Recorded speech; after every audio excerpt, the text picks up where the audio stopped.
Hello and welcome to my channel. Gobi Keema Matar. So this is another variation to our regular gobi ki sabji that we normally make. Tastes delicious and is a very simple recipe. So let's just jump into the recipe and see how it is made, and do keep watching the video till the end for the list of ingredients. So let's get started. Now for this recipe, we need to chop up the cauliflower into very small florets. So I'm demonstrating how you need to chop because this is a very important part of this recipe. You can do it in a chopper but avoid grating it. So now my cauliflower is ready and I've minced it up, evenly. I have some peas with me, onions, tomatoes, and ginger. So let's get started. So now my wok or kadhai is ready and I'm pouring in some oil. And into this oil, I'm going to add the cumin. So in goes the cumin. And now I'm going to just fry it till it turns brown and aromatic. And the next is going to go in the onions. So once this splutters and is done, I'm going to add in the onions to this oil which has the cumin. So here goes the onions. So onions I've roughly chopped and I'm going to add it to my kadhai now. So this I'm going to saute till it is just a little translucent and kind of leaves its moisture. I'm not going to brown it much because I'm going to keep frying this or roasting this along with the cauliflower. So now I'm going to add in the cauliflower, and now I'm going to stir it in till it kind of changes its color and gets a little brown tinge on it. So this is one tip which is really good when you are making your cauliflower, because it gives you the effect of being fried, but it is not fried as such because we are not using a lot of oil. We are just roasting it in our pan and allowing it to get that brown color. So I'm going to put in the lid for some time so that the cauliflower is nicely cooked. But generally I'm going to do most of the cooking on open flame. So here you keep your flame to medium or high.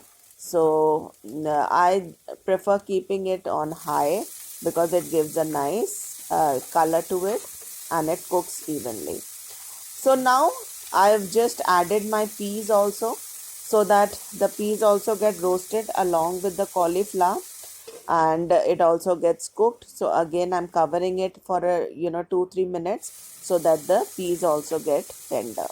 Now I'm going to mix up everything. So the peas, the cauliflower and the onions are again mixed up and are going to be roasted on open flame. So now once the roasting is done, everything is mixed up together nicely. Peas are now nice and cooked and tender. I'm going to bring everything to a side and I'm going to add in the tomatoes. That is, I'm going to start making the masala now.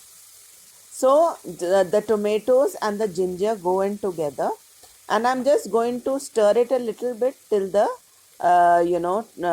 tomatoes are tender and the little water has dried up.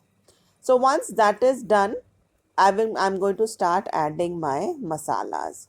So first I'll add half a teaspoon of turmeric and then around half a teaspoon of red chili powder, and then 1 spoon of coriander powder and half a teaspoon of garam masala. So this I'm going to add to the tomatoes and I'm going to make a nice masala. Little bit of water so that the masalas swell up and they combine well.